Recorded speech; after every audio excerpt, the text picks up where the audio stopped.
Hello, baseball fans, and welcome back to another video. Man, oh man, there was magic in Wrigley Field after all. After a very long nine-inning game, the Cubs brought it back 4-3 against the Brewers. Oh my goodness, the game is going to just keep going here. We have so much to say about this ongoing series against the Cubs v. Brewers. But right now, it's really very small. But looking up for the Cubs. I'd quickly like to say that, and Brandon, you're going to talk about it too, but I'm just going to quickly say the Cubs can't score out of the first two innings. Besides that, it seems like they lose all momentum out of that. But as always, Brandon, I'm going to toss it over to you. Let's get your remarks on this game. Yeah, Ethan, you and I were talking about this toward the end of the game when the Cubs barely held on. But in the first game of the series, obviously they scored one run in the first inning, and then on a Michael Busch leadoff home run, and then they scored twice more later in the game when the game was already out of hand, thanks to a couple more solo home runs.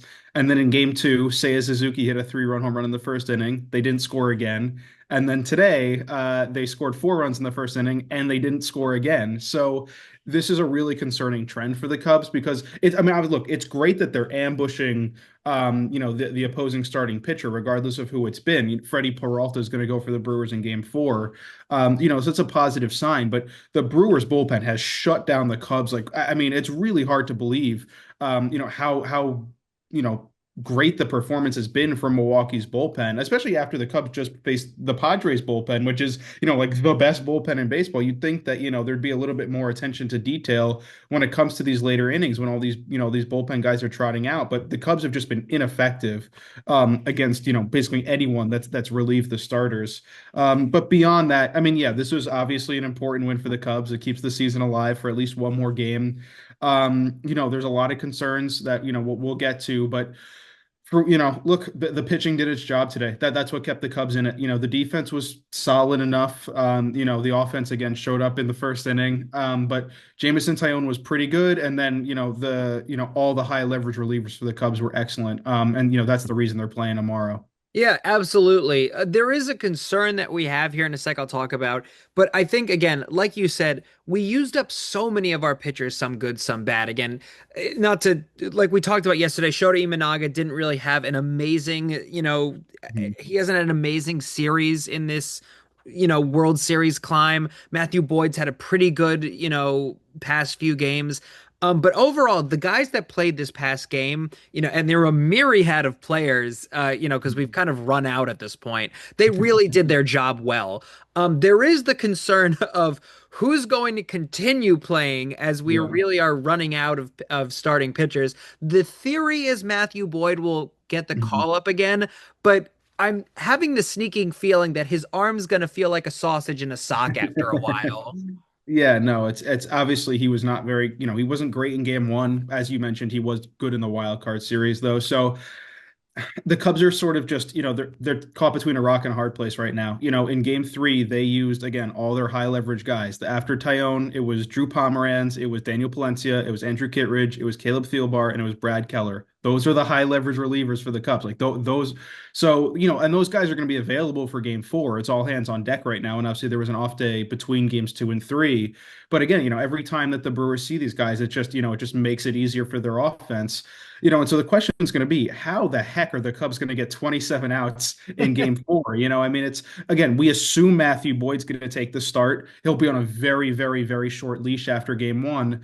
And then after that, is Michael Soroka going to go up in the bullpen? Aaron Savali was great in relief of Matthew Boyd in game one. Is he going to get a chance to pitch bulk innings again? Maybe Ben Brown or Colin Ray. Again, it's not like, the Cubs can't literally cover the innings. It's just a situation right now where this is what happens when you go down 2-0 and you play a really tight game three where they had to, use all their best guys. And so again, winning the game was the important thing. They had to sell out to do it. It's just, again, if you're a Brewers fan, you have to be feeling really confident right now, especially because Freddie Peralta is starting game four for you. Yeah, something to think about with the Brewers too is we've had all this rest and time.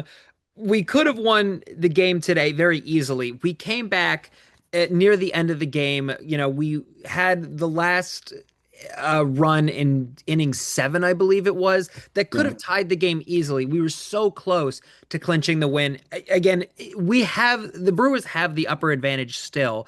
The one thing I think holding them back, well, there's some things holding them back, but I think partially, and we spoke about it yesterday, is they're not on their home turf, so they don't Mhm. have that advantage. There is that kind of hostility in Wrigley Field, and it gives the Cubs a bit of an upper hand.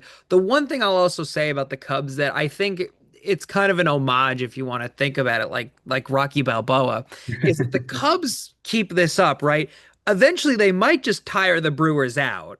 Yeah. And if they can do that, it would be really, like I said yesterday, it would be really impressive. But if they can tire the Brewers out, who are putting their all into these games and have been really high scoring these past few games, the Cubs can make a huge comeback here. Yeah, I think again, because this is a 5 game series, now that the Cubs won game three, there's at most 2 games left. It's not unheard of to go on a 2 game winning streak, in baseball. I mean, it's a pretty common thing, especially between these two teams. So it's just, again, there's one more game at Wrigley Field. If the Cubs win that, then obviously, game five goes back to American Family Field in Milwaukee, which obviously the Brewers have had a distinct advantage there in the series. But again, the Cubs won game three. They get the right to play game four. It's just they had to do a lot to get there. And I think that's the concern right now. But as always, we'd love to hear you guys' thoughts on this. Cubs fans, I'm sure you're happy that at least there is a game four in Wrigley Field. There's at least a chance right now. Obviously, Brewers fans, I think you should still probably be feeling pretty confident with the way that this series has gone to this point. But as always, we'd love to hear all your thoughts and be sure to leave them in the comment section below.